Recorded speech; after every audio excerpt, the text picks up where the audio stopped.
esta sección, qué características hay que pueden encontrar ustedes dentro de Amazon Web Services, por qué usar uno u otro servicio.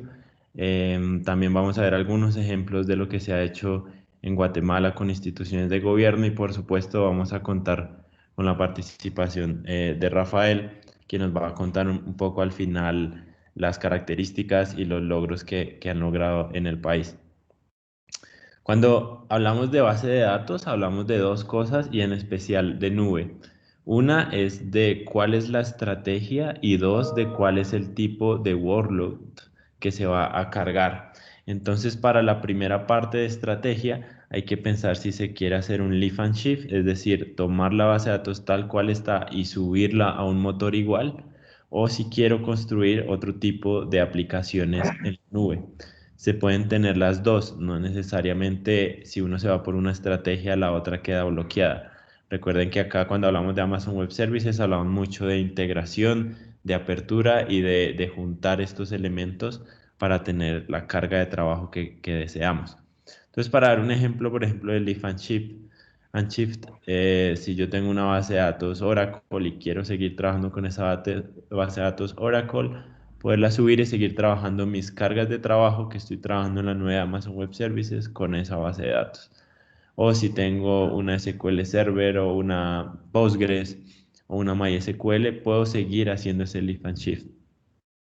Y por el otro lado, si yo quiero por algún tema de licenciamiento, por algún tema de optimización de costos, migrar hacia otro motor, también lo puedo hacer o usar una herramienta mucho más acotada a lo que necesito a nivel de base de datos, ya que no solamente son las bases de datos estructurales, sino ya ahora tenemos índices, tenemos grafos, tenemos bases de datos de series de tiempo para los que están incursionando en temas de blockchain, que esto está ayudando mucho a transparencia en gobiernos. Entonces, no necesariamente tener todo el sistema desplegado de blockchain, solamente la parte de la base de datos, también se puede tener con diferentes motores. Si a ustedes les gusta MongoDB, por ejemplo, seguir con MongoDB o entrar a un storage en una herramienta de Amazon que se llama Dynamo, que es lo que vamos a ver hoy. Entonces, para la primera estrategia del Lift and Shift, casi siempre se usa en aplicaciones que ya están existentes y que luego se quieren pasar a Amazon Web Services y luego de que estén en Amazon se optimizan, se cambian de motor, pero lo importante en un primer paso es poderla subir a la nube. Dentro de esto, contamos con diferentes motores de base de datos. Uno de ellos es Aurora. Aurora es para los que les gusta el open source. MySQL y PostgreSQL específicamente. Tenemos las dos versiones, son compatibles para una o para la otra. Lo bueno de Aurora es que Aurora tomó o Amazon directamente tomó estos motores y los optimizó y con cada release los va optimizando de acuerdo a workloads que va viendo en la nube. Y con estos workloads que se va viendo en la nube, lo que se hace es dar mejores características de caché. Incluso, por ejemplo, MySQL reduce o el performance es hasta 5 veces mayor en MySQL y 3 veces mayor en Postgres usando Aurora. Si ustedes quieren usar el nativo, no hay ningún problema, pueden usar el motor nativo de MySQL y Postgres, pero Aurora pues les da esta característica agregada a estos dos motores y por supuesto les permite optimizar costo. Al usar Aurora, ustedes tienen el soporte directamente de un motor que fue creado y optimizado por Amazon Web Services, por lo tanto van a tener toda la capacidad de soporte y de la mano de partners como Data, pues van a tener un soporte extendido y local para este tipo de productos.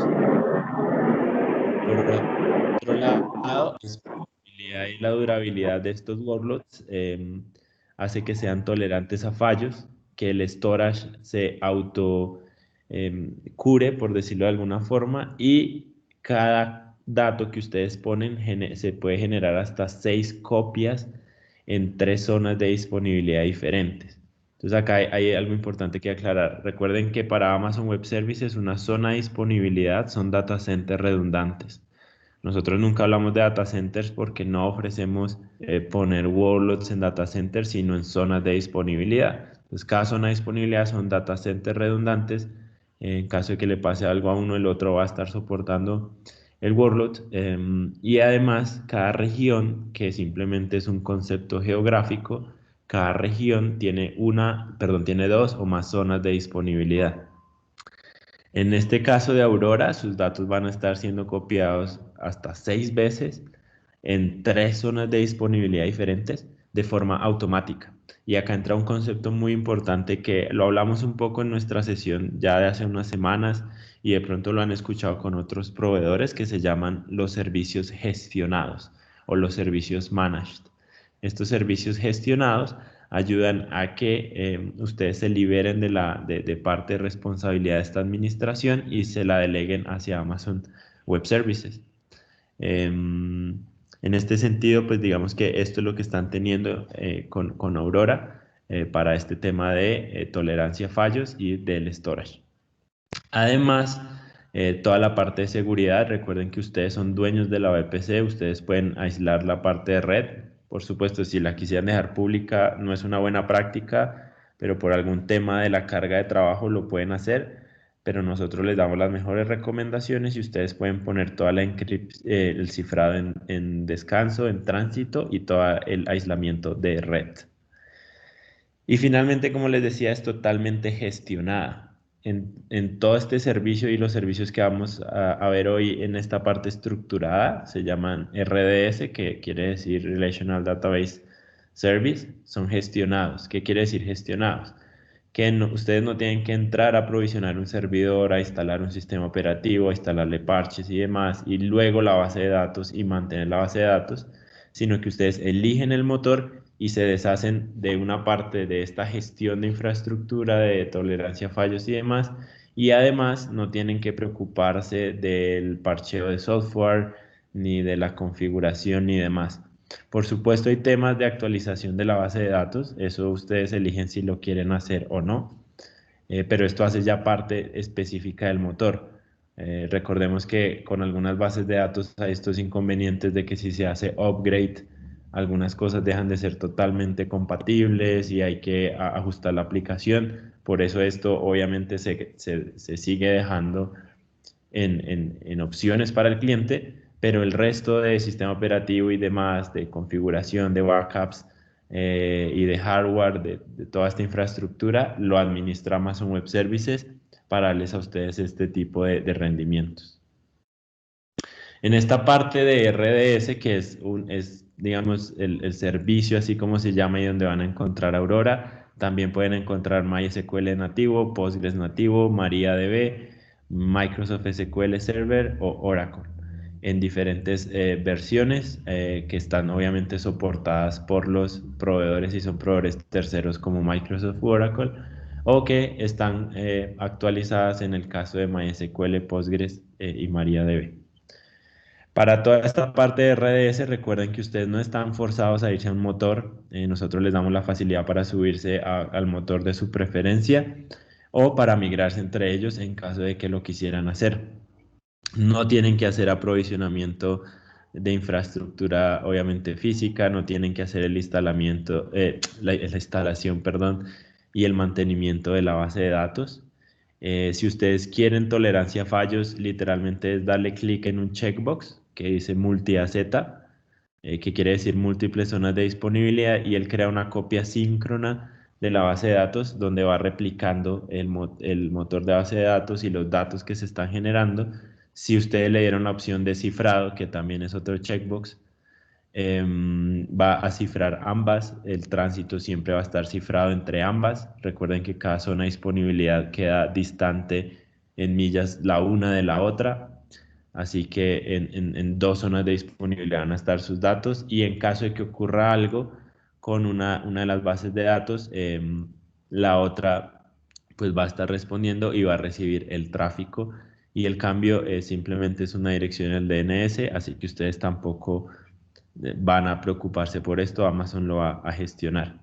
También la parte de snapshots o de backup, hasta 35 días y por periodos de ciertos minutos se puede tomar un backup punto a punto de lo que se está generando. Si ustedes quieren más de 35 días o menos, simplemente le dicen menos. Pero si quieren más, ya habría que hacer un proceso o manual de tomar el snapshot y guardarlo o automatizado a través de un servicio que se llama CloudWatch. Pero nativo hasta 35 días está disponible en RDS, y si no, simplemente es una configuración que toma un par de minutos adicionales con CloudWatch para generar estos eventos. En la base de datos ustedes pueden escalar el cómputo y el storage sin downtime. Esto quiere decir que, por ejemplo, tienen activado el multi-AZ, tienen activado el cifrado, pero resulta que quieren una base de datos con más cómputo o con más storage.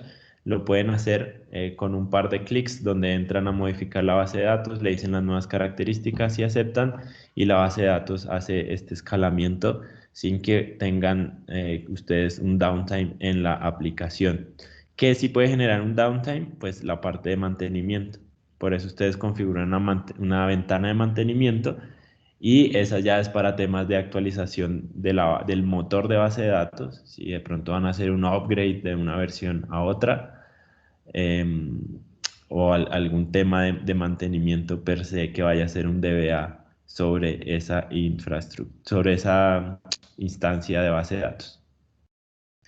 Y por el otro lado, el storage que está por debajo está con discos de estado sólido, con IOS aprovisionados. Y como les digo, toda la transferencia de datos y el descanso se hace de forma cifrada. Listo. Para migrar bases de datos hay dos opciones. Una es la opción nativa. Por ejemplo, tenemos muchos clientes que están en Oracle y deciden llevar o una copia para hacer disaster recovery, o simplemente migrarse hacia Amazon Web Services y migrar su base de datos. Entonces usan diferentes esquemas. Aquí va a depender de los datos y de las licencias que tengan. Puede ser un DataGuard, Golden Gate, depende de nuevo de la estructura que tengan. O con Microsoft también em, herramientas nativas o herramientas open source para el caso de las otras dos o tres bases de datos disponibles que hay. Si yo me quiero migrar usando herramientas de Amazon Web Services, nosotros tenemos una herramienta que se llama Database Migration Service. Este permite migrar entre on-premise y Amazon, entre bases de datos, o sea, es decir, migraciones heterogéneas, por ejemplo, de un motor privativo a uno open source. Permite convertir de forma automática los esquemas, haciendo claridad de que hay esquemas en herramientas privativas que precisamente pues son algunas características, son propias de ellos, pero esto lo va a advertir la herramienta y le va a decir cómo solucionar y qué tipo de compatibilidad hay. Si, por ejemplo, si yo me quiero pasar de un motor privativo a Postgres, te va a decir, por ejemplo, la conversión del esquema es 99% compatible. Esto lo va a generar un informe. Ese informe, si ustedes lo quieren ejecutar, me pueden escribir. Al final les dejo el correo. Ese informe no tiene ningún costo y ustedes pueden ver qué compatibilidad tienen de un motor privado hacia Postgres o hacia MySQL. Solamente informativo si quisieran tenerlo.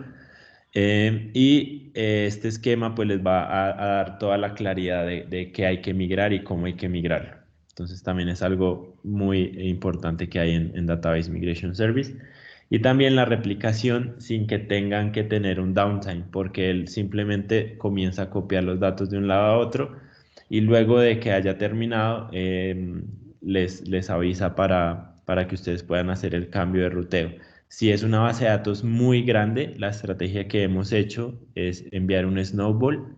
El Snowball es una máquina física que ustedes conectan, se configura con Database Migration Service. Esta máquina física se lleva el primer batch de datos grande, por ejemplo, no sé, pónganle 15 terabytes, se envía de vuelta a Amazon, y los cambios que se vayan haciendo, él los va almacenando en nube de una vez. Cuando llega a Amazon, Amazon se encarga de hacer este merge entre lo que enviaron y los cambios que se han hecho, y ya la base de datos pues queda migrada lo que se demora en llegar la máquina, que a veces la demora es un poco más en temas de importación y exportación, pero en nuestra experiencia hemos visto que esto puede en total demorar una semana entre que va, se cargan los datos y vuelven y se envían, 1 o 2 semanas. En esta parte de migración, entonces, ustedes tienen la herramienta para migrar si lo quisieran hacer de un motor a uno mismo, migraciones homogéneas, migraciones heterogéneas y los diferentes motores de base de datos estructuradas, ya vamos a ver los otros, pero estructuradas si lo quisieran tener en Amazon Web Services. Si hay una base de datos que de pronto no está en la lista, que ustedes digan es alguna base de datos muy especializada de nicho, ahí habría que seguir una estrategia desde cero y es no usar RDS, sino usar S2, que quiere decir Elastic Cloud Compute, que son instancias de cómputo y instalar todo desde cero. Sistema operativo, ahí sí habría que mantener los parches y demás. Tener los beneficios de la nube, pero no los beneficios de RDS, dado que ese motor específico puede que no esté soportado. Listo, esto es en el lado estructurado de las bases de datos un poco tradicionales. Ahora, para construir nuevas aplicaciones en la nube, muchas veces las aplicaciones modernas o las aplicaciones que se están reestructurando tienen nuevos requerimientos, requerimientos de incorporar información de social media, incluso herramientas, clientes de nosotros que se dedican a la parte de citas entre personas o de media streaming, de hacer streaming de información o de datos o de video o de imágenes o de, por ejemplo, todo el manejo que le da Uber sobre Amazon Web Services a las carreras o a los movimientos que se están presentando entre personas. Entonces aquí estamos hablando de volúmenes de datos de donde mínimo son teras, donde a veces la localización es global, se necesitan performance de milisegundos o microsegundos. Los requests pueden darse en millones, todo el acceso se va a hacer web, mobile, desde dispositivos de IoT. Hay que ser capaz de escalar, hacer scale up o hacer scale down en segundos. Obviamente que todo esté optimizado a nivel de costos, que solamente se esté pagando por lo que se esté usando y que los desarrolladores no tengan que estar de pronto administrando o gestionando esta infraestructura, sino que sea muy fácil para ellos acceder a estas herramientas. Por eso es que nosotros tenemos ciertas categorías, que son la parte relacional, que fue un poco la que ya vimos, la parte de Key Value Storage, la parte de storage de documentos, eh, storage o bases de datos en memoria, bases de datos de grafos, bases de datos que están enfocadas a series de tiempo y bases de datos enfocadas a ledger, que son las que ustedes pueden ver en sistemas de blockchain. Vamos a ver en los siguientes minutos muy rápido cada una de ellas para después dar paso a Rafael para que nos cuente un poco la experiencia que se ha tenido en Guatemala. Entonces, miremos un poco con detalle estas tres, que es relacional, key value y grafos. Para relacional ya vemos un poco la parte RDS, son las tablas tradicionales que las personas que interactúan con bases de datos pueden que hayan visto. Simplemente si alguien quiere ver una consulta, hace un select. O si quiere ver otra consulta con pacientes que cada doctor haya visto, pues hace un select un poco más complejo donde junta algunas tablas a través de una sentencia where. Esto es bases de datos relacionales. Bases de datos de key value. Aquí es cuando no tenemos exactamente atributos fijos, donde puede que tengamos atributos variables y diferentes categorías, donde generalmente se gestiona a través de JSON, o de YAML, las interacciones que se están teniendo, y donde yo no optimizo tablas, sino que yo optimizo índices. Índices por los que voy a buscar, que pueden ser índices locales o índices globales, para hacer las consultas y la gestión de esta información. Entonces, por ejemplo, vean en este caso que cada jugador puede tener diferentes categorías, no necesariamente tienen que tener las mismas, y los atributos también pueden diferir dentro de cada una de esas categorías y las consultas que yo haga pueden variar incluso en los atributos que me son retornados. Por eso es bastante diferente de relacional, porque acá no hay tablas como tal y tablas que van a ser llenadas, sino son atributos variables en base a los documentos JSON que se estén generando. Y cada consulta me puede traer diferentes atributos y no es como tal en esta parte fijo que se puede hacer. ¿Listo? Y finalmente en la parte de grafos es cuando yo estoy viendo muchos temas de relaciones. Esto se usa, por ejemplo, en esquemas de policía o en esquemas de investigación. Amazon.com, que es nuestra empresa hermana, lo usa para temas de relación de producto. Entonces, saber quién compró qué y qué otras cosas se les puede recomendar en base a sus intereses y en base a lo que han comprado.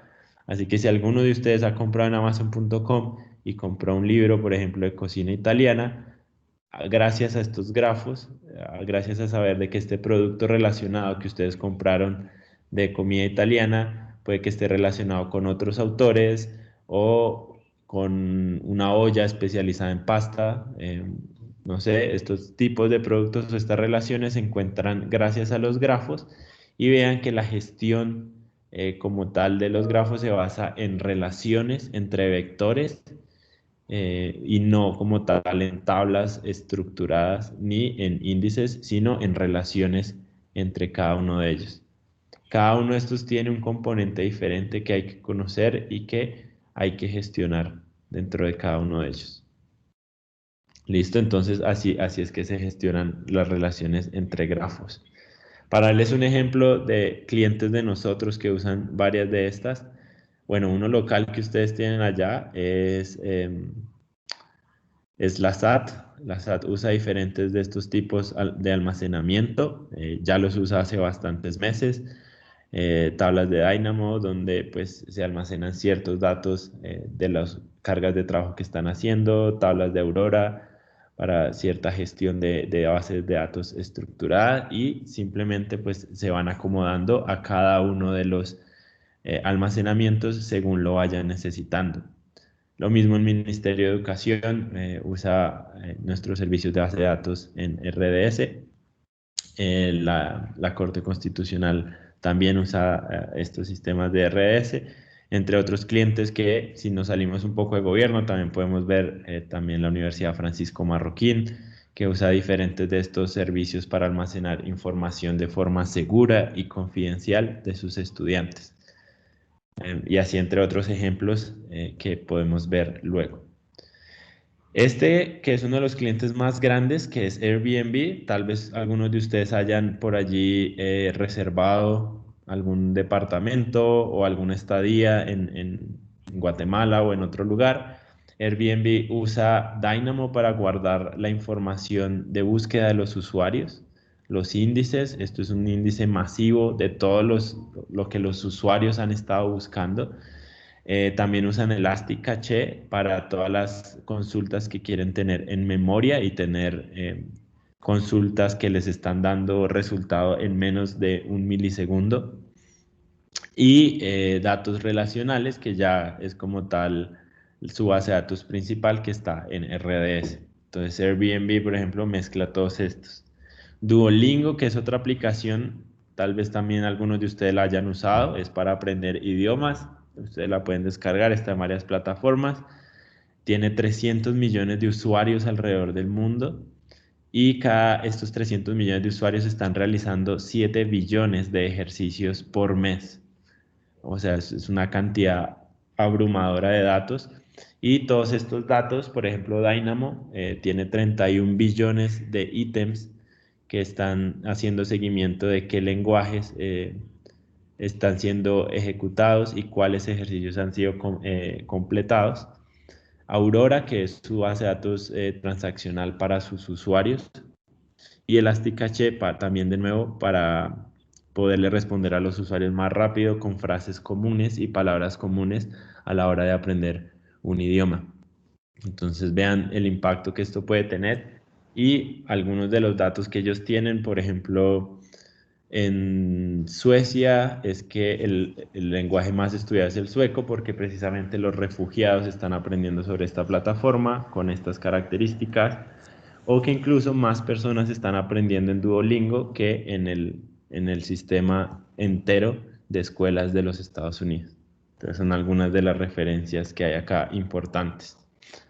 Hoy no vamos a ver el demo porque es un demo bastante largo que abarca todas las plataformas. Sin embargo, dejé esta información acá porque este demo mezcla Key Value, mezcla grafos y mezcla en memoria. Si ustedes quisieran aprender, lo podemos hacer. De nuevo, al final les voy a dejar mi correo. Ustedes pues, me pueden decir quiero ver el demo o quieren hacerlo. Podemos también programar una sesión para hacerlo. Lo que hace el demo es crear una aplicación de retail para hacer búsqueda usando estos valores. Las bases de datos se llama DynamoDB, para grafos es Amazon Neptune y para en memoria es Elasticcache y para toda la búsqueda es Elasticsearch para integrar estas fuentes de datos. Entonces se ven temas de compras, se ven temas de recomendaciones de productos y de qué productos han sido más adquiridos. Entonces, la aplicación de demo está en GitHub. Si ustedes le ponen en Google AWS Bookstore Demo, les sale, bueno, GitHub AWS Bookstore Demo. Si tienen de pronto una consola, la pueden tener. Esto genera un costo aproximadamente de $10 por todo lo que comienza a desplegar. Entonces es importante desplegarlo y apagarlo si lo van a hacer. Y si no, me pueden escribir y hablamos. Yo les puedo dar unas consolas de demostración o podemos hacer la demostración entera.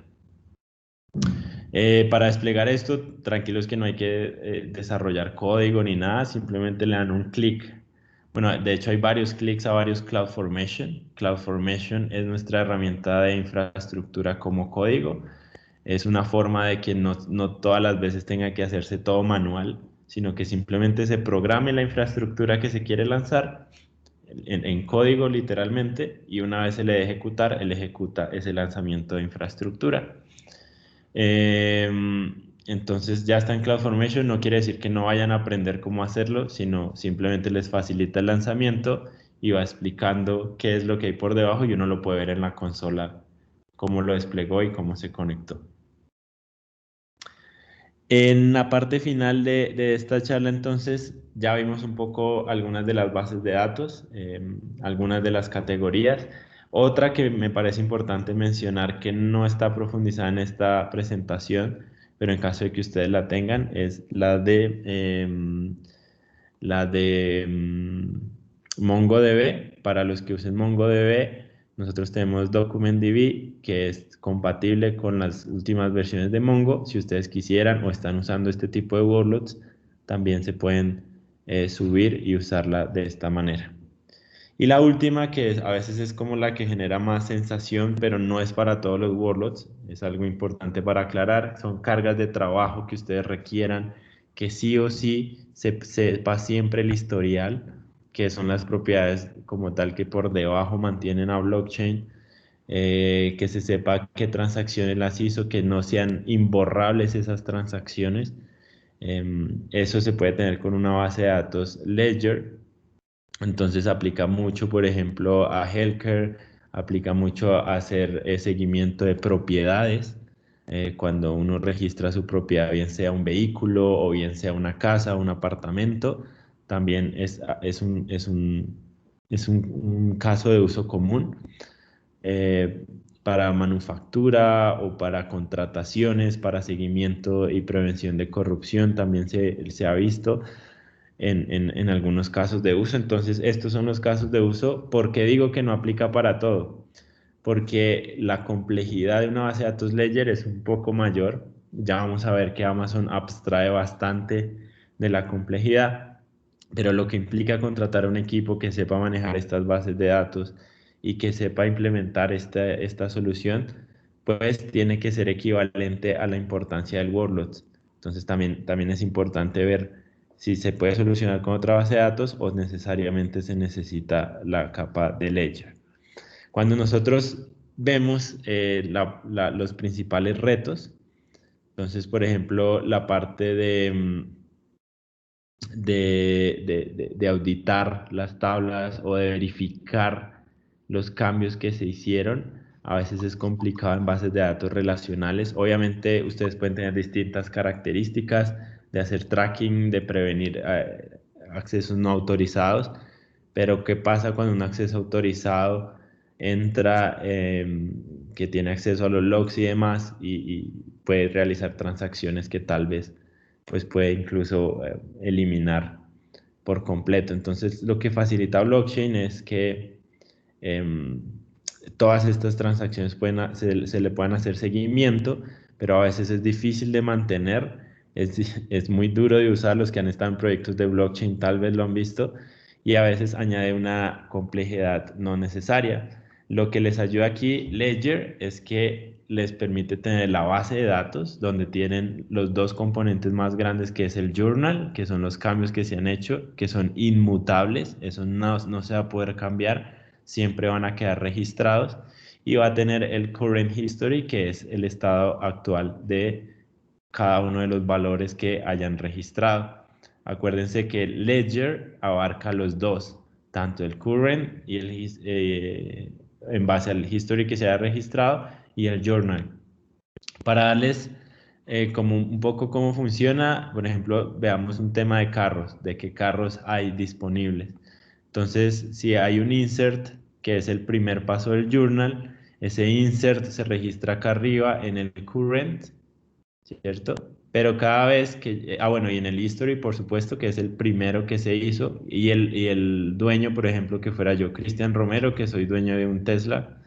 Bueno, no tengo un Tesla, ya quisiera, pero para el ejemplo, tener un Tesla, luego de este Tesla hay un update donde yo, por ejemplo, Cristian, le vendo este carro a Rafael, y este cambio que se hace acá tanto en el current y se registra en el history. Todo este journal es inmutable, nadie puede, o sea, esto no se puede cambiar. En el lado de infraestructura de Amazon, si lo quieren ver, hay un video de 1 hora que lo habla, pero esto se genera con diferentes índices en diferentes máquinas de cómputo que deben coincidir entre ellos. Para poderlo cambiar, alguien tendría, o sea, tendría que ser capaz de violar todos los índices, y al violar uno o ni siquiera uno, o sea, simplemente un índice, toda la integridad de los datos se va a ver comprometida. Entonces es inmutable en el sentido de que no se puede cambiar, porque simplemente está replicado en varios sitios y tiene una validación de índices entre varias herramientas de cómputo. Acá finalmente, si vuelvo a hacer otro update, ese update vuelve a quedar en el history y me da un current. Entonces, básicamente son los tres elementos de una base de datos Ledger. Lo facilita mucho de cara al usuario final, pero igual hay que tener un poco de conocimiento para implementar no tanto la base de datos, es más la aplicación de cómo va a ser el llamado y cómo va a ser los inserts hacia la base de datos Ledger. Esta base de datos Ledger la pueden ver en la consola. Como les digo, es inmutable. Todos los datos se mantienen un récord y no pueden ser ni borrados ni modificados. Se le puede hacer update a los datos, pero ninguno de estos históricos es ni borrado ni modificado. Todo es también verificable de forma criptográfica, así que, como les digo, no se puede violar ningún índice porque va a ser evidente. Va a ser escalable en el sentido de que los que han estado en proyectos de blockchain con la base de datos Ledger aquí van a ver hasta 3 veces más capacidad de transacciones, y es fácil de usar porque todo lo hace a través de APIs con SQL. Entonces, a nivel de SQL va a ser fácil hacer las consultas o los updates o inserts a la información. Y para finalizar, la base de datos de tiempo o de time series se basa mucho en que uno de los índices o de los ejes siempre va a ser el tiempo. Si ustedes tienen una carga de trabajo que es así, esta está optimizada para llevar este rastro de tiempo. Por ejemplo, las instituciones que están investigando el clima o haciendo investigaciones de este tipo pueden tenerla en una time series database, o temas de bolsa, temas de banca, temas de seguimiento. Amazon también lo usa para los temas de entrega y de inventario y para los diferentes temas que tienen que entregar a sus clientes finales. Recuerden que acá es cuando siempre el eje principal es el tiempo. Si no es el tiempo, no es una base de datos para esta carga de trabajo. Si es el tiempo, pues ustedes van a tener muchas optimizaciones para lograrlo. Entonces, por ejemplo, datos que tengan que ver con aplicaciones, con sensores de IoT o con datos de DevOps, les va a ser muy útil esta base de datos. También, de nuevo, a veces es difícil tener una base de datos que tenga totalmente compatibilidad con series de datos de tiempo, lo que facilita precisamente Amazon TimeStream es que ustedes puedan recolectar hasta 1000 veces más rápido la información y con un décimo del costo de las bases de datos relacionales, manejando trillones de eventos diarios. También es importante que lo sepan, y que se cuenta con esta base de datos. Aquí un resumen súper rápido de lo que vimos. Hay diferentes categorías. Nosotros las clasificamos en 7: bases de datos relacionales, key value, documentos en memoria, grafos, time series y ledger, y algunos de los servicios que lo soporta, que como les digo aquí falta el de DocumentDB, pero tienen RDS, Dynamo, Elasticache, que prefieran Redis o Memcache, Neptune, TimeStream y la base de datos QLDB, que es la de capas o Ledger. Y en el tema de RDS está totalmente abierto. Aurora es la oferta de Amazon Web Services, optimizada con MySQL y Postgres. Comunitarias, totalmente MySQL, Postgres o Maria. O propietarias comerciales, que es Oracle y Microsoft SQL Server. Con esto, mi último mensaje es, nosotros proveemos las bases de datos de acuerdo al propósito que le quieran dar. Para eso estamos los arquitectos, para eso están nuestros partners, para poderles indicar la herramienta indicada para para el trabajo adecuado que quieran realizar. Mi correo es cdromero@amazon.com. Si quieren profundizar en algunos de estos temas o les llamó la atención algún tema. Y ahora le doy paso a Rafael para que nos cuente un poco la experiencia de ITZ Data y los workloads que se han tenido en Guatemala. Entonces, Rafael. Gracias, Cristian. Solo quería confirmar si me pueden escuchar. Sí. Excelente, gracias. ¿Y pueden ver mi pantalla? Sí, también. Sí se puede ver. Sí, Rafa. Buenísimo, gracias. Pues gracias por la presentación, Cristian, y estoy muy agradecido de que me den el espacio para poderles platicar de bases de datos. Vi ahí en los comentarios que el tema, pues que hay algunas personas en la audiencia que no vienen de tanto un perfil técnico, entonces vamos a tratar de llevarlo esto de una forma que sea entendible para todas las personas de diferentes perfiles. Entonces, pues yo sé que estamos un poquito cortos de tiempo, entonces voy a empezar rapidito. Yo trabajo en ITZ Data. Nosotros somos un Advanced Consulting Partner de Amazon. Nosotros, pues nuestro enfoque, estamos certificados por Amazon en las bases de datos relacionales que mencionó Cristian, Amazon Aurora y Amazon RDS, Relational Database Service. También somos partners de inmersión, entonces nosotros podemos ayudarlos a ustedes a familiarizarse con los servicios de Amazon si desean. Somos proveedores de soluciones de Amazon y somos el único partner que tiene la competencia de gobierno. Eso quiere decir que Amazon nos ha auditado para verificar que tenemos buenas prácticas en cómo proveer soluciones a los gobiernos. Aquí abajo pues pueden ver el link a nuestra página de soluciones de gobierno y pues los invito ahí a ingresar y ver un poquito de cómo hemos trabajado nosotros con instituciones del gobierno de Guatemala.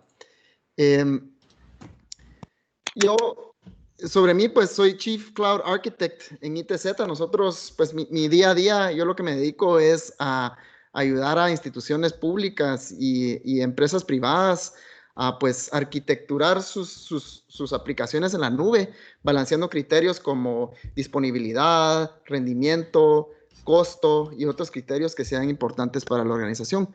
También lidero la comunidad de usuarios de AWS Guatemala. Tenemos más de 1,000 personas que nos siguen en Facebook y en Miro.com. Y pues tengo varios años de trabajar en bases de datos grandes, tanto para gobierno como sector privado. Ahí abajo pueden ver mis datos de contacto. Y pues yo lo que quiero es que esta sesión quisiera que fuera un buen uso de su tiempo, ¿verdad? Entonces, pues lo vamos a hacer quiero platicar, quiero que sea valioso para ustedes, ¿verdad? Por eso les voy a hablar de equipos de super, duper, mega, ultra, hiper convergencia. Son mentiras, ¿no? Estas son mentiras. Estos son unos equipos que no vengo a hablar de nada comercial. El tema aquí es más de conocimientos y de empezar a entender la tecnología. Entonces yo creo que para empezar tenemos que hablar de la base de datos relacional. ¿Qué es la base de datos relacional? ¿De dónde viene? ¿Cómo empezó este tema? Y hacer esta reseña histórica para contextualizarnos cuando hablamos de bases de datos en la nube. La base de datos relacional, en 1970, Edgar Codd propuso el concepto de un motor de base de datos basado en el modelo relacional. ¿Qué es el modelo relacional? Pues un modelo conceptual donde la data se representaba como tuplas, como registros, agrupados en relaciones. Esto era una innovación enorme en ese tiempo, porque en ese tiempo todavía los sistemas había que diseñarlos tomando en cuenta cómo se iba a almacenar la data y cómo se iban a programar las reglas para escribir, modificar, actualizar esa data. Entonces, el modelo relacional vino a transformar la forma en la que se diseñaban los sistemas porque nos presentaba una capa de abstracción, otro nivel donde podíamos trabajar, donde no teníamos que preocuparnos cómo se guardaba la data, ¿verdad? Si vemos ahí la definición de una capa de abstracción en Wikipedia, pues una capa de abstracción lo que nos da es una forma de ocultar los detalles de implementación de ciertas funcionalidades. Básicamente, yo en una base de datos relacional podía definir tablas, registros y relaciones y no tenía que preocuparme de cómo se manejan los archivos y se guardan en la computadora, en los discos, ¿verdad? Entonces, el modelo relacional estaba pensado para transacciones. Entonces, cuando hablamos de transacciones, si alguien viene del mundo de tecnología, pues va a conocer esto de ACID, ¿verdad? Cuando hablamos de ACID no es del limón, sino de estas siglas que se refieren a cómo la data debería estar guardada, cómo se debería comportar una base de datos relacional. ACID, atomicidad, consistencia, aislamiento, durabilidad, y bueno, durabilidad o persistencia. Entonces, estaba diseñado para transacciones que tuvieran estas características. Estas características típicamente se dan en información como información financiera de una institución pública o de un banco o de una empresa, información donde nos tenemos que asegurar de que la data está guardada en una sola forma y no hay forma de modificarla si no se trabaja con las reglas que fueron programadas. Entonces, pues era la base de datos relacional desde los 80 hasta principios de los 2000, el modelo relacional ha sido la herramienta principal para construir sistemas de información, para poder almacenar datos de una forma estructurada, sin tener que preocuparnos de cómo se manejan los archivos en el almacenamiento de la computadora. Bueno, vamos avanzando en el tiempo, ¿verdad? El Internet ha facilitado el surgimiento de plataformas para conectar a millones de personas con información. Por ejemplo, estamos en una charla de Amazon, ¿verdad? Amazon, en 1994 surgió Amazon, la plataforma número 1 enorme de e-commerce en el mundo, ¿verdad? Google en el 98, Facebook en el 2004, en 2007 sale el primer iPhone. Y entonces estas nuevas plataformas, si nos ponemos a ver cómo se ha adoptado la tecnología, pues vemos que, por ejemplo, aquí esta gráfica muestra, digamos, desde 1992 hasta el 2019, cómo se han adoptado diferentes tecnologías, ¿verdad? Esto es el porcentaje de 0 a 100% de la población de los Estados Unidos, como ejemplo, ¿verdad? Por ejemplo, el celular empezó en el 90, aquí digamos, a principios de los 90, 10%, ¿verdad? Y ahorita pues ya estamos hablando del 96% de las personas tienen celular. La computadora, aquí vemos el Internet, cómo la adopción de Internet creció, ¿verdad?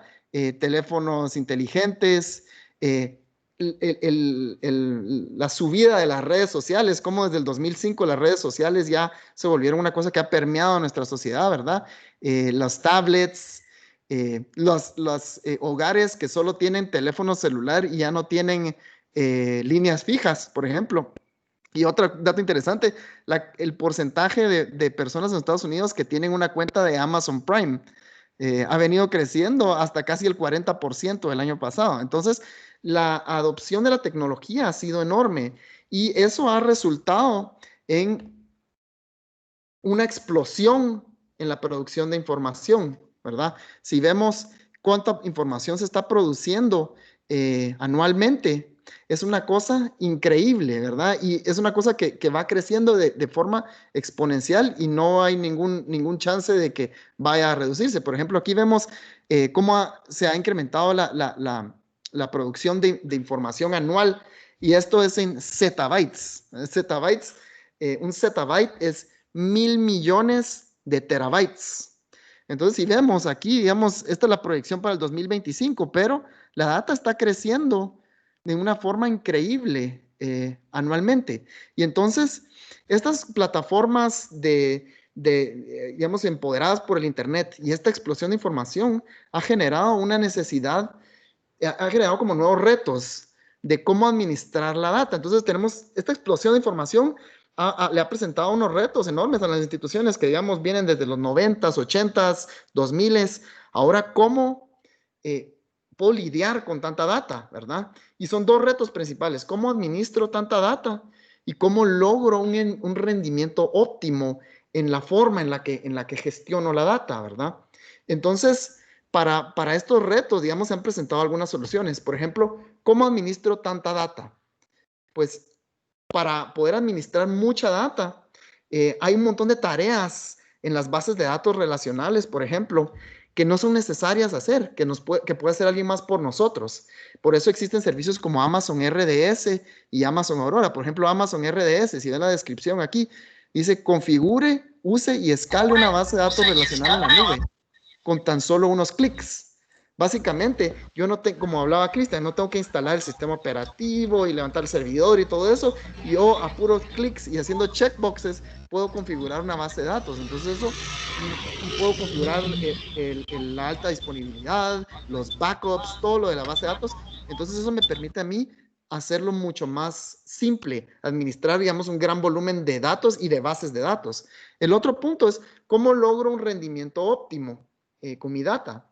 Entonces, para contestar esa pregunta, y eso va sobre la línea de lo último que estaba hablando Cristian. Primero tengo que preguntarme qué es lo que hace mi aplicación, qué es lo que hace este sistema que estoy construyendo, cómo es la carga de trabajo. Entonces, para eso Amazon definió este concepto de las bases de datos personalizadas. Cuando hablamos de bases de datos personalizadas, ¿a qué nos referimos?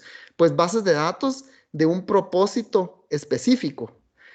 Bases de datos que nos van a servir para cosas específicas. Entonces, digamos, esta es la página de bases de datos personalizadas, ¿verdad? Y dice la selección más amplia de bases de datos personalizadas. Y esto es un poquito la gráfica que estaba mostrando Cristian anteriormente. O bueno, ok. ¿Cuál es mi caso de uso? Aplicaciones tradicionales, clave valor, bases de datos en memoria. Y hay una infinidad de soluciones de Amazon que ya describió Cristian a detalle que pueden servir para cada propósito. Entonces, bueno, así es como estamos ahorita. Ahora, ¿hacia dónde vamos? ¿Cuál es el futuro? El futuro es serverless. Entonces, el futuro ya no se va a tener el concepto de un servidor como tradicionalmente lo tenemos. Igual que como la base de datos relacional era una capa de abstracción que nos escondía la complejidad de abajo, pues serverless es otra nueva capa de abstracción que nos quita la complejidad del servidor en sí. Entonces, ¿a qué me refiero con eso? Ya hay servicios de bases de datos y de almacenamiento serverless. Por ejemplo, Amazon tiene varias soluciones que tal vez no estarían clasificadas todas dentro de bases de datos. Digamos, por ejemplo, está Aurora Serverless. Aurora es la base de datos que mencionó Cristian, que es para bases de datos relacionales. Aurora Serverless lo que nos permite es que la base de datos pueda escalar y decrecer automáticamente. Entonces, Aurora Serverless es una configuración de escalado automático bajo demanda para Amazon Aurora. Básicamente, nuestra base de datos, yo no creo un servidor, sino que la base de datos va a ir incrementando y decreciendo su tamaño en base a la carga que está recibiendo a los usuarios. Otro es DynamoDB. DynamoDB es una base de datos no SQL y es interesante que hasta el concepto de cómo se pagan, cómo yo determino cuánto me está costando la base de datos ha cambiado. Si vemos los precios de DynamoDB, ¿cómo se cobra una base de datos serverless como DynamoDB? Pues DynamoDB yo pago por la unidad de solicitud de escritura y por la unidad de solicitud de lectura y por la cantidad de data. Entonces yo pago por la data que estoy guardando y cuánto la leo y le escribo. Ya no hay un concepto de un servidor, de tanto RAM y CPU.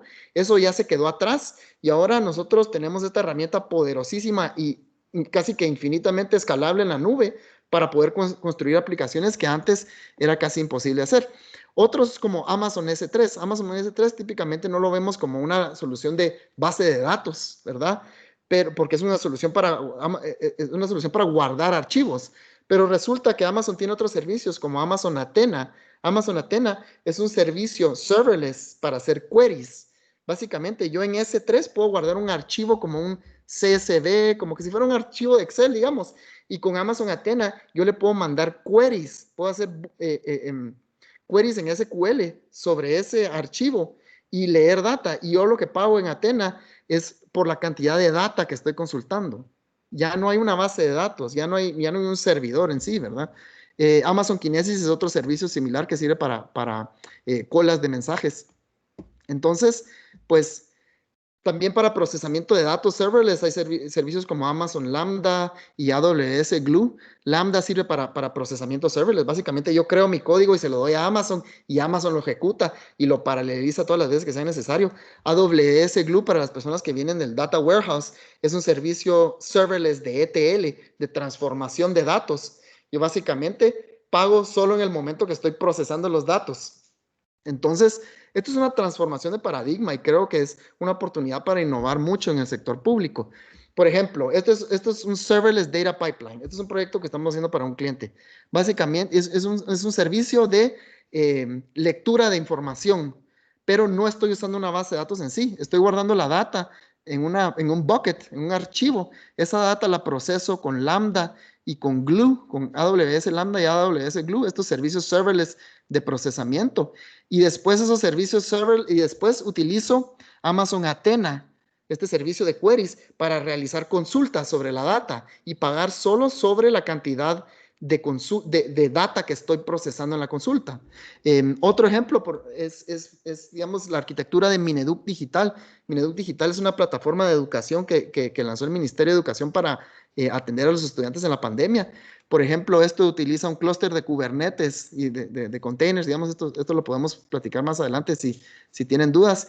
Y la parte esto para la parte de aplicativo y para la parte de base de datos, pues usa el servicio de Elasticsearch porque se hacen búsquedas, utiliza MongoDB, Aurora MySQL, los dos diferentes sabores de Elasticache, la base de datos en memoria para Memcache y Redis.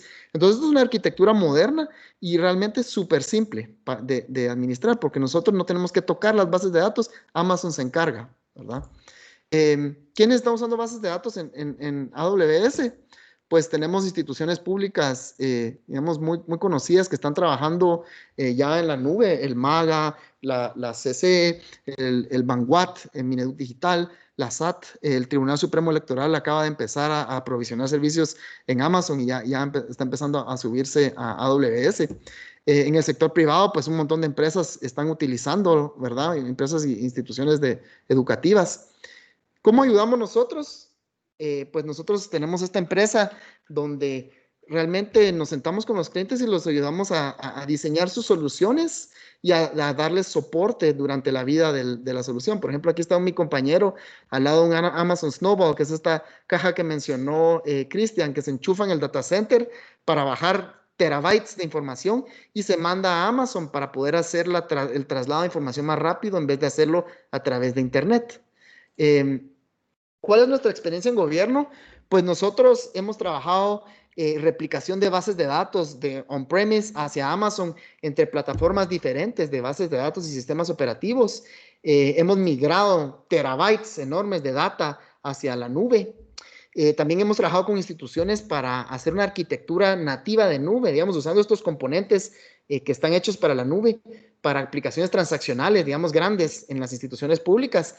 También trabajamos en recuperación de desastres y backup, el famoso backup externo que solicita la Contraloría General de Cuentas, pues eso también lo podemos hacer en Amazon de una forma súper económica.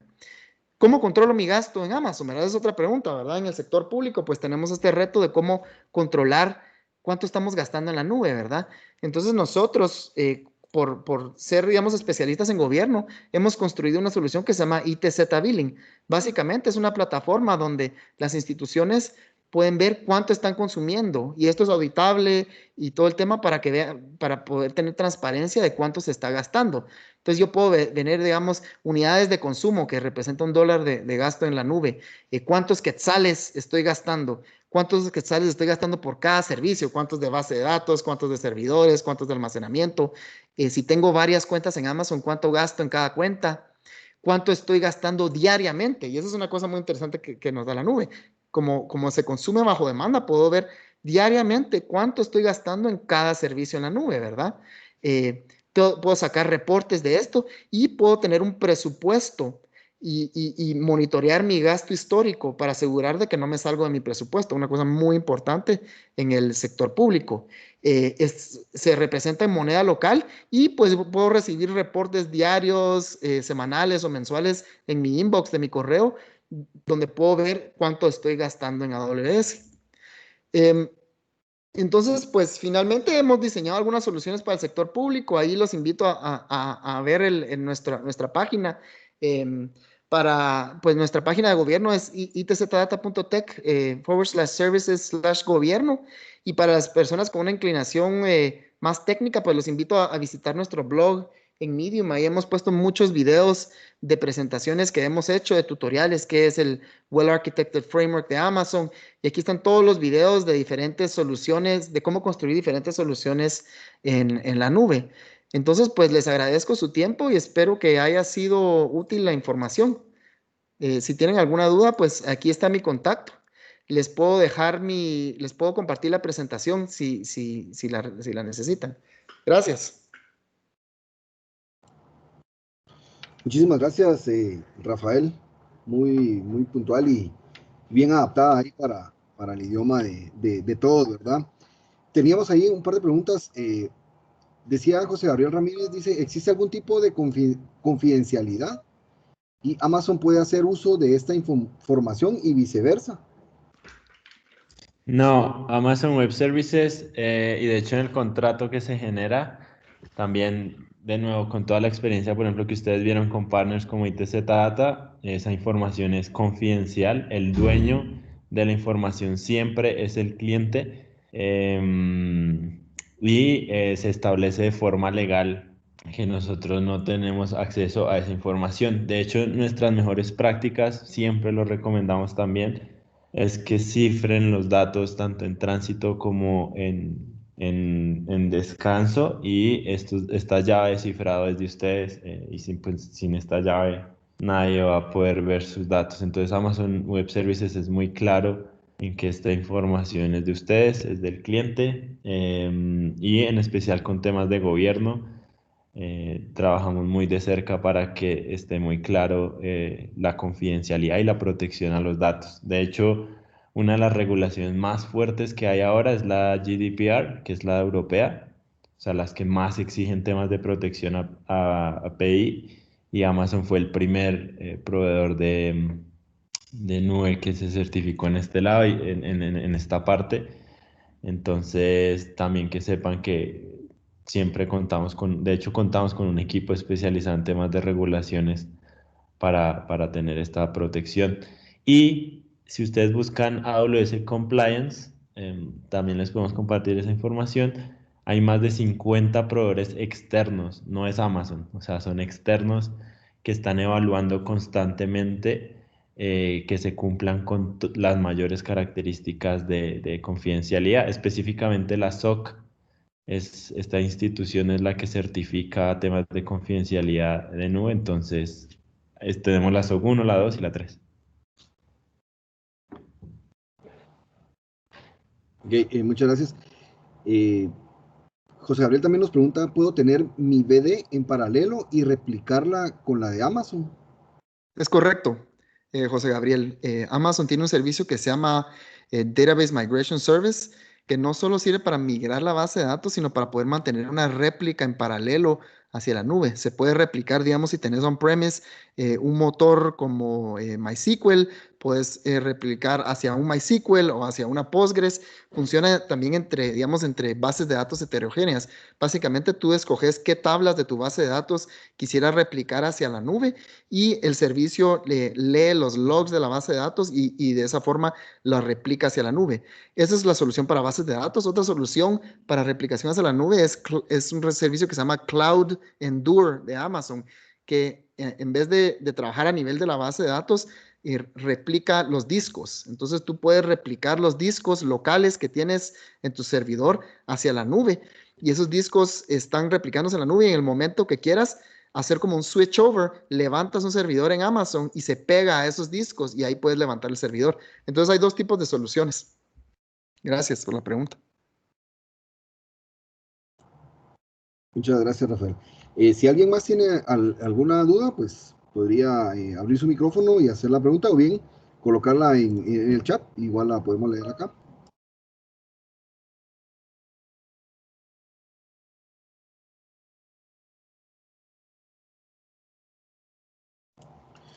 Andy Roda nos pregunta si en... Ok, ahí estamos, ya respondió Rafael. Sí, Andy, con gusto podemos apoyarte con Glue. Nosotros estamos haciendo proyectos para varios clientes utilizando Glue para armar ETLs. Estos ahí mostré una arquitectura de un data pipeline, de un proceso de transformación de datos. Entonces, con Glue podés transformar un montón de información. Ahí estoy viendo la otra pregunta de Andy. ¿AWS Glue puede replicar cualquier ETL en otra herramienta? No estoy muy claro a qué herramientas. AWS Glue es el ETL, digamos. Tú lo aprovisionas por unidades, se llaman DPUs, Data Processing Units, que son cierta cantidad de CPU y RAM que se le dedica al proceso del ETL.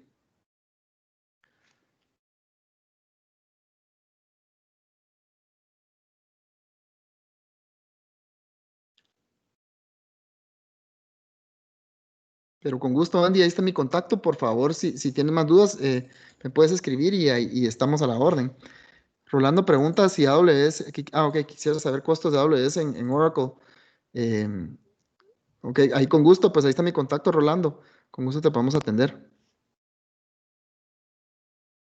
Siria, si quieres, en el correo que también te dejaron de mi lado, que es cdromero@amazon.com, escríbeme porfa. Tenemos varias, o sea, de hecho está público, ya te voy a poner el link acá, pero si tú quieres hablar específicamente con ellos, podríamos ver cuando tienen tiempo y la capacidad, pero por ejemplo aquí, en este link que estoy dejando en el chat en este momento, está el caso de la SAT, hay un video donde explican qué hicieron, cómo lo hicieron. También ya les paso el del Ministerio de Educación, que está una parte.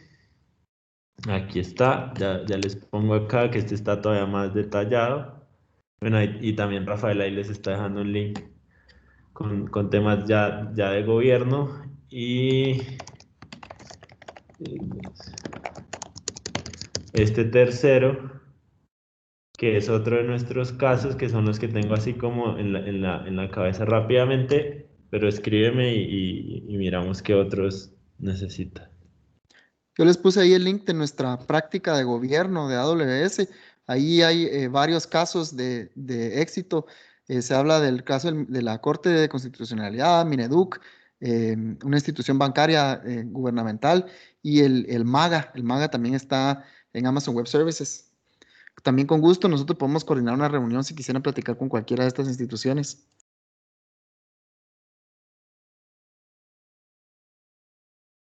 José, tu pregunta de los web services desde la base de datos, no sé si te refieres de pronto a procesos almacenados. Si se migra, si es esa la pregunta, si eso se debe migrar, si tú quieres todo el proceso en Amazon Web Services, también hay que migrarlo. Eh, y si te refieres un poco más a una base de datos heterogénea, también hay que ver en qué está implementado y cómo hacerlo. Ajá, si es del mismo motor al mismo motor, no hay problema. El, la conveniencia o cómo lograrlo de un motor a otro motor, ahí sí hay que revisarlo con detalle para ver cuánto tiempo va a implicar ese cambio. Si se quiere mantener, por ejemplo, un servicio web que consume la base de datos en nube, pues maravilloso que se comience a probar la nube, pero nosotros a veces esta duplicidad de los datos, de que hayan datos en la nube, sea cual sea, y el cómputo esté en otro lado, no es tan buena práctica porque hay un tema de latencia que ahí puede presentar errores o puntos de fallo. Entonces a veces recomendamos que ambas estén juntas, tanto el cómputo como la, ¿cómo se llama? Tanto el cómputo como los datos.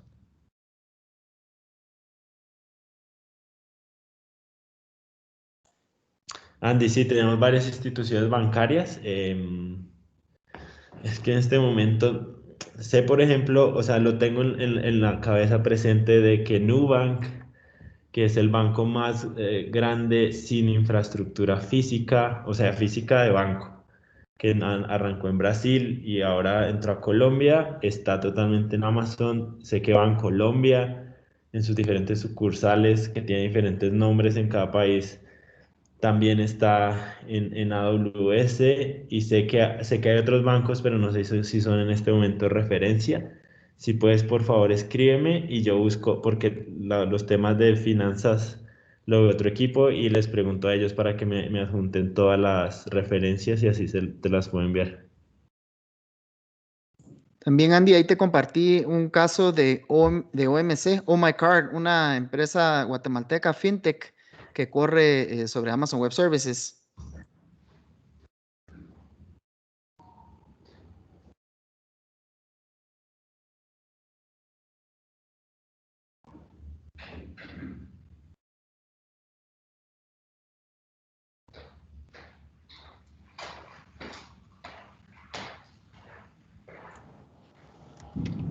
¿Alguien más, si tuviera alguna duda, tenemos micrófono abierto para que puedan hacer sus dudas o bien escribirnos en el chat?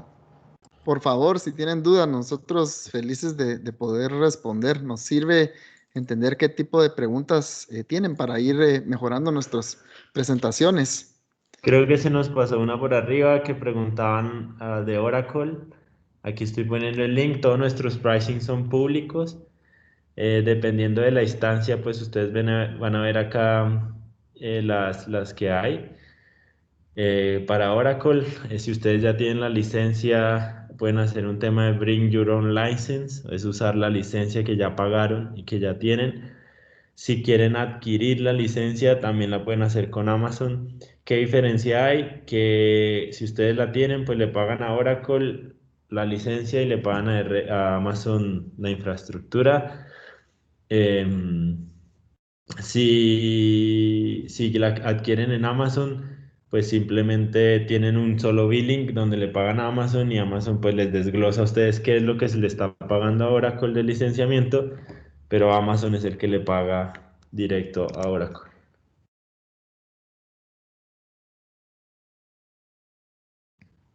José, hay varios tipos de soporte en general para todo.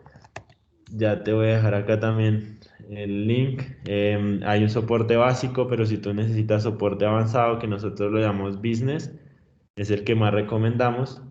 Y soporte local, pues también se ve con el partner y esto se negocia dependiendo del caso, caso a caso.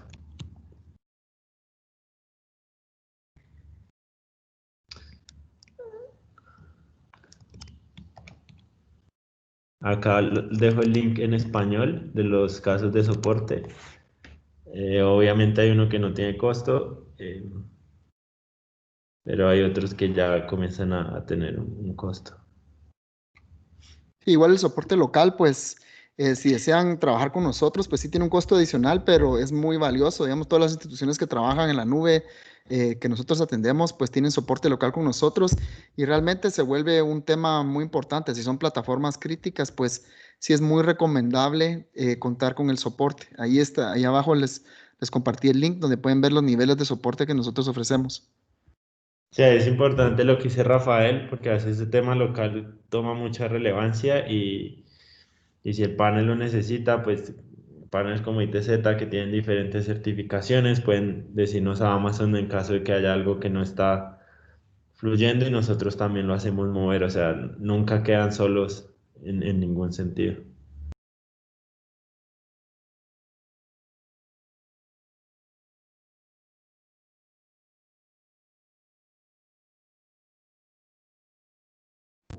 Nicolás, si tú tienes una, bueno, la forma, digamos, abierta para todos es registrar una tarjeta de crédito en la consola de Amazon Web Services y el cobro se hace en dólares. Sabemos que esto no funciona en todas las instituciones, de hecho en las instituciones es con pago en moneda local.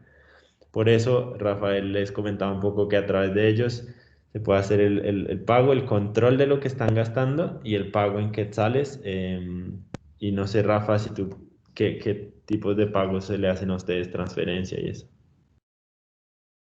Es correcto, Cristian. Transferencia, pago mensual o pago eh, por adelantado anual, dependiendo de qué tipo de proyecto desean hacer, pero es por transferencia. Para eso estamos nosotros como partners. Ahí les voy a compartir el link de ITZ Billing, que es nuestra solución para que puedan tener el control del consumo en la nube. Esto es pues muy útil para poder visualizar realmente en quetzales cuánto cuesta, cuánto necesitan pagar. Ahí está el link.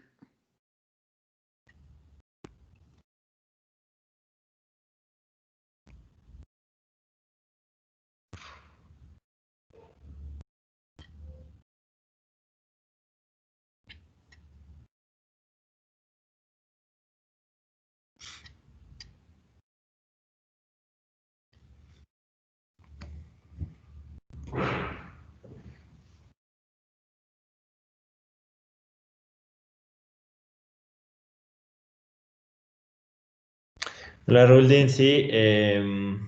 Nosotros hemos participado en diferentes elecciones, por ejemplo, la elección de México, que pues tiene bastantes ciudadanos, pero fue un tema más de proyección de resultados.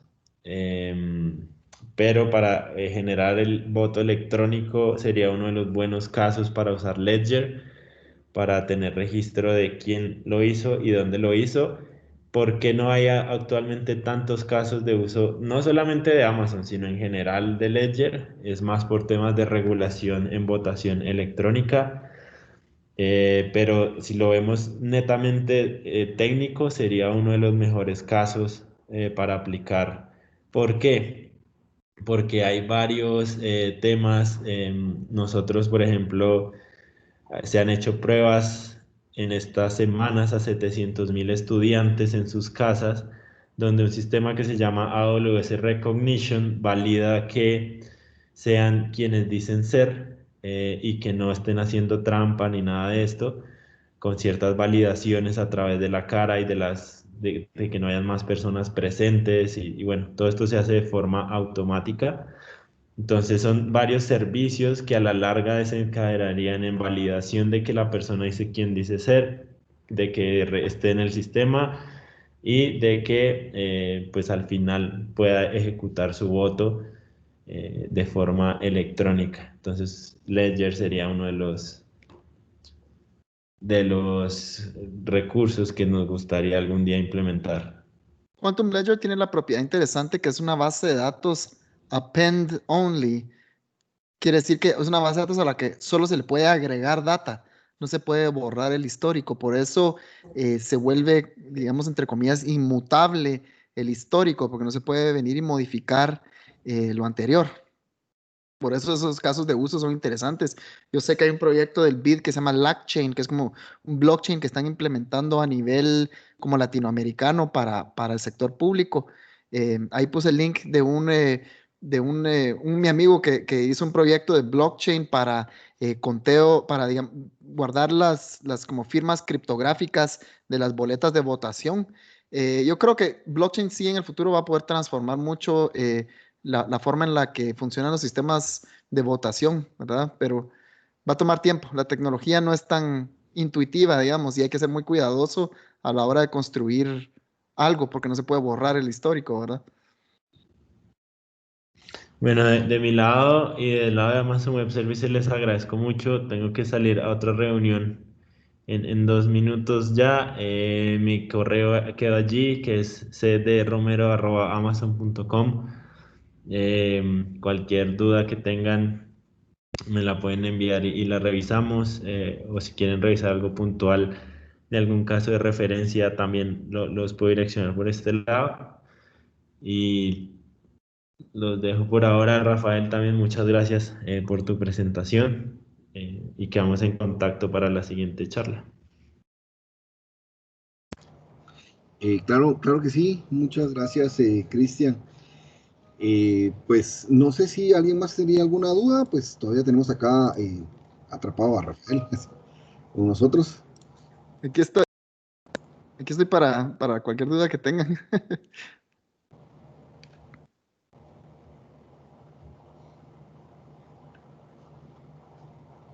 Y bueno, Cualquier cosa, ahí está mi contacto y por favor escríbanme, yo estoy feliz de platicar de la nube y también acompáñenos en el Meetup, les voy a compartir el link del Meetup de AWS Guatemala para que se unan al Meetup y puedan entrar a la conversación, puedan unirse a la conversación. Ese es el meetup.com y el Facebook, ahorita se los pongo. ok. Bueno, muchísimas gracias. Pues creo que ya nos excedimos ahí un poquito del tiempo también. Pero bueno, queremos agradecer los conocimientos de nuestros amigos del equipo de Amazon Web Service, a nuestro amigo Cristian Romero y a nuestro partner ahora, Rafael Cordón, que es partner de Amazon. Ahí pues él nos puso ahí su contacto, si necesitan localizarlo, está abierto ahí a platicar con cualquiera de ustedes. También a todo el equipo que hace posible estos webinars, a Marianela Sánchez y Andrea Pérez de Amazon Web Service, muchas gracias por toda su colaboración. Eh, Al equipo de GAE, al ingeniero Carmelo Durán, a la licenciada Janet Rosales y a la licenciada Mónica Bravo, quienes son las que nos apoyan y hacen posible que se pueda dar estos webinars. Un agradecimiento especial también a cada uno de ustedes por responder y participar en las convocatorias de los miércoles de webinar. Queremos invitarlos a que nos sigan en nuestro canal de YouTube, en donde nos pueden encontrar como Comisión GAE Oficial. En este canal estaremos compartiendo los videos o los webinars que estamos teniendo, los colgamos ahí en el canal. También nos pueden seguir en todas nuestras redes sociales, en Facebook, Twitter, Instagram, para poder enterarse de nuevos eventos y todo lo que estamos haciendo como Comisión GAE. Queremos invitarles desde ya al siguiente webinar, que sería el 4 de noviembre. Vamos a continuar con gestión documental, que sería la segunda parte. La tendríamos con Ricardo Pons, que sería ya la versión de configuración del programa para la gestión documental. Esperamos tener también una participación especial, un invitado de España. Solo estamos ahí esperando que nos acepte la invitación. Y pues eso sería todo de nuestra parte. Un agradecimiento por su participación. Nuestro contacto, pues pueden escribirnos a gobierno.electrónico@transparencia.com.gt. Cualquier duda o sugerencia es bien recibida. Y pues únicamente esperamos que pasen un buen día y los esperamos el siguiente miércoles.